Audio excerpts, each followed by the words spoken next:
y'all?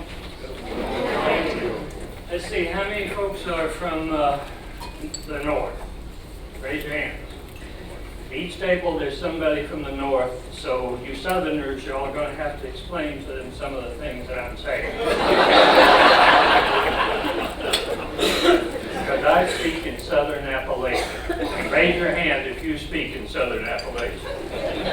How many of you decided, given I was going to talk about anger, that you weren't going to raise your hand no matter what I asked?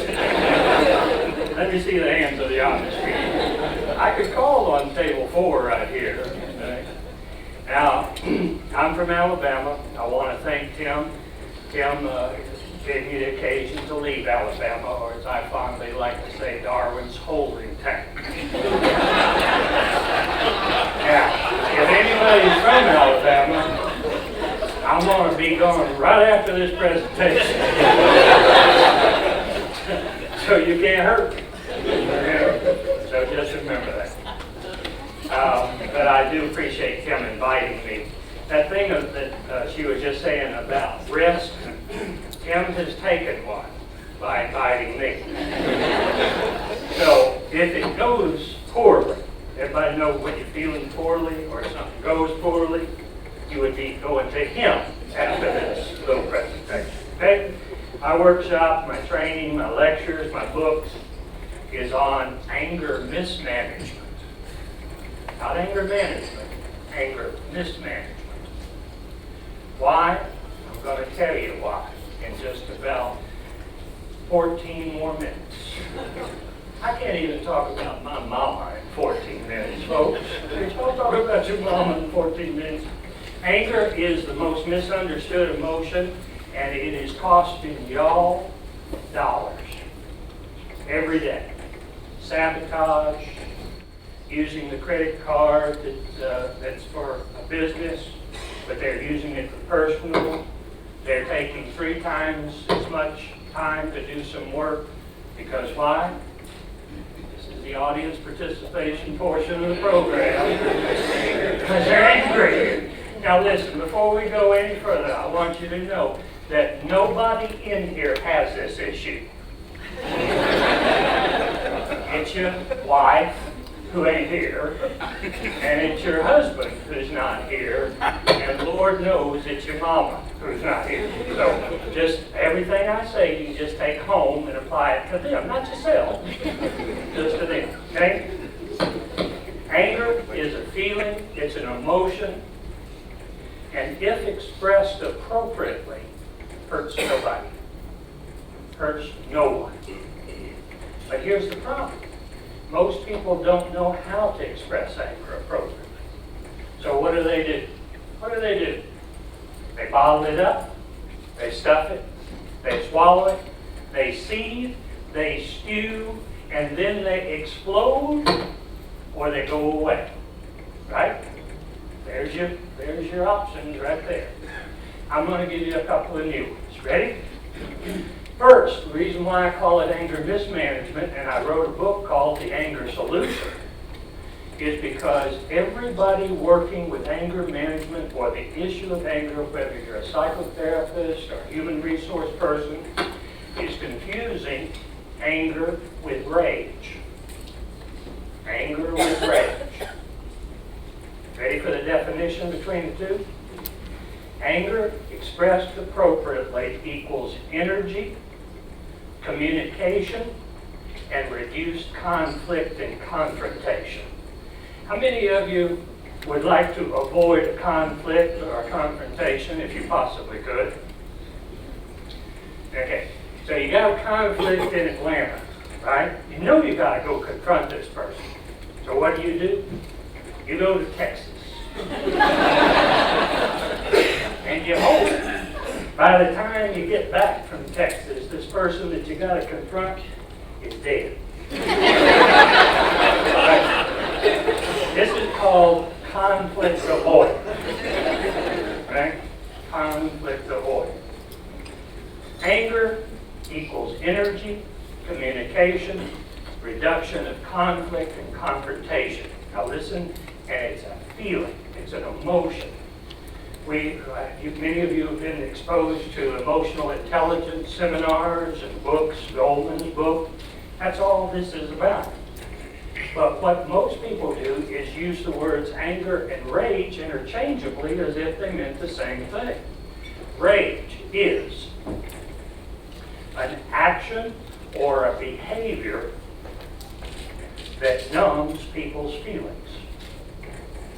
You ever seen somebody who is sad? They can't feel their sadness, so what do? They rage. You ever seen anybody who is angry? They can't express it, so they rage. Have you ever seen anybody who is scared and can't express it? And what do? They rage. Anger expressed appropriately equals energy, intimacy, a reduction of conflict and confrontation. Rage will always equal distance, disaster, and divorce. That guy back there, that's 3 of mine right there. Do you want to? Because my wife come and listen to this because she was full of rage. Most therapists today, and I are one, most therapists today will use the words interchangeably and just say rage is just ratcheting it up anger. Listen, cocaine numbs people's feelings. Lots of alcohol numbs people's feelings. Rage numbs people's feelings. And it's legal, plentiful, and readily available. Right? Where's that sign woman lady? How much time do I got? 8. Oh man, I got a lot I can do there. All right. Now, if anybody has a question, you just raise your hand. Because see, I don't have a track that I'm on, so you can't get me off track. Unlike real professional speakers, I just needed to get out of Alabama. They said there was a breakfast free, a lunch free. No, I mean,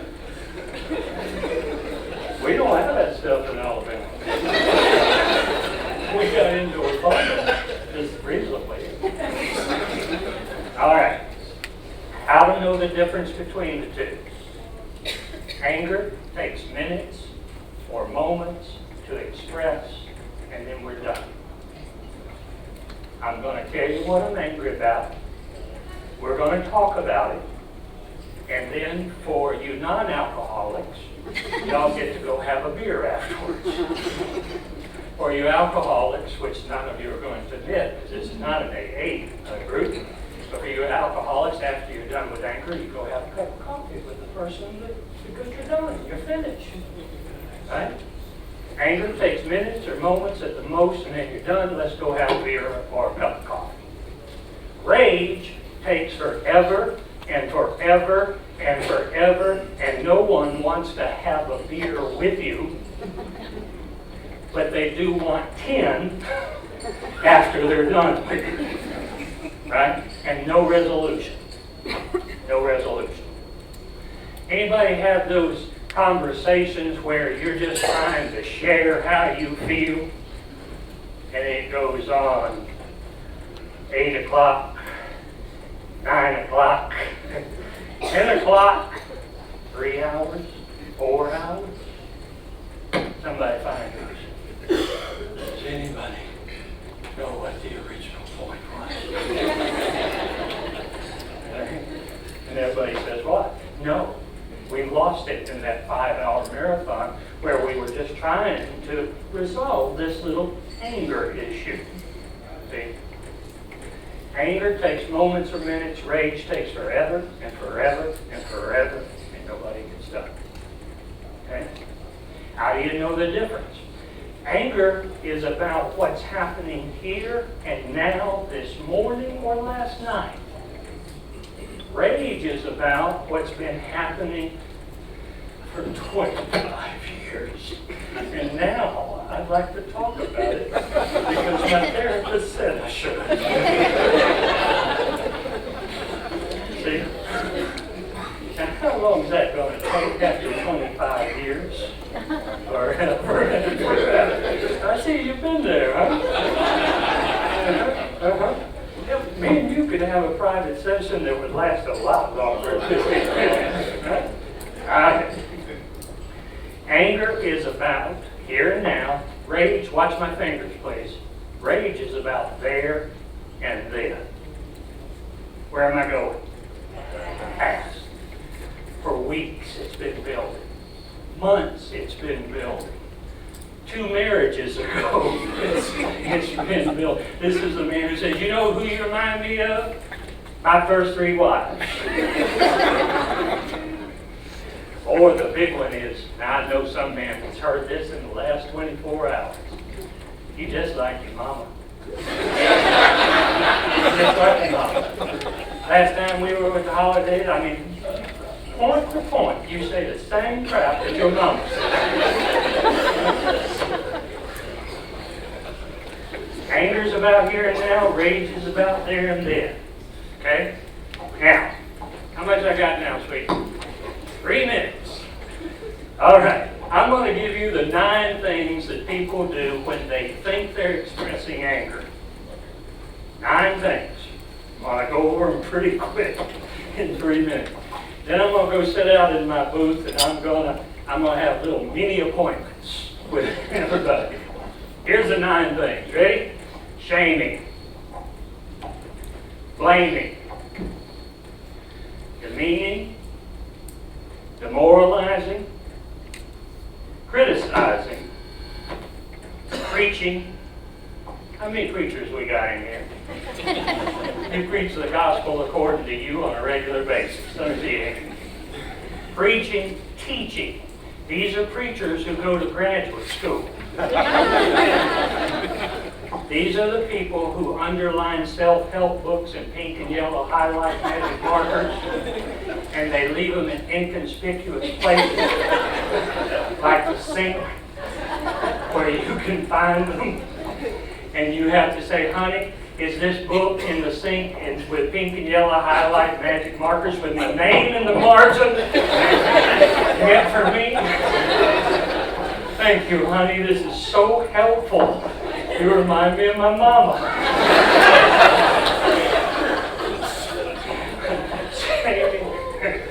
I'm glad I'm not getting paid for this. Shaming, blaming, demeaning, demoralizing, criticizing, preaching, teaching, and here's your last 2, judging and analyzing. Are you mad at me, honey? No, baby, I'm not mad at you. I'm trying to figure you out. I bet your mama just like that. Shaming, blaming, demeaning, demoralizing, criticizing, preaching, teaching, judging, and analyzing. And here's what a man said to me at a business meeting one time. It's a true story. He said, John, if you take those 9 things away from me, what the hell am I going to say? He said, this is my daily bread and butter stuff. I talk to my dog this way. I talk to my wife. I talk to my employees. Listen, you talk to your employees like this, they're going to find another job. Especially these millennials. Especially these millennials who are used to emotional intelligence more than somebody my age who still can't spell it. So, this is to reduce conflict and confrontation. If I got one more minute, have I got another minute? You've got a minute. 1 minute. 1 minute. Here's the 4 styles that most people employ, and I want you to get rid of all 4 of them. Ready? Here we go. The intimidator. This is the person who gets big and loud so everybody in the room in the office will get what? Small and little. Right? The intimidator. The interrogator. What time did I tell you to be home? How many times we had this conversation? And you back there, how much did you have to drink last night? That's the interrogator. Third one is the poor me or the martyr. We Southerners have mastered the poor me or the martyr. Are you angry, Mom? Oh.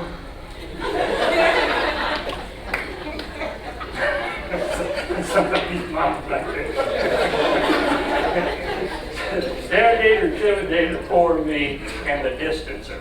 The distancer is the one who constantly uses these two words. Fine and whatever. That's the distancer. As they're headed out the door, they're going, fine. Have a little anger party here? Fine. Whatever.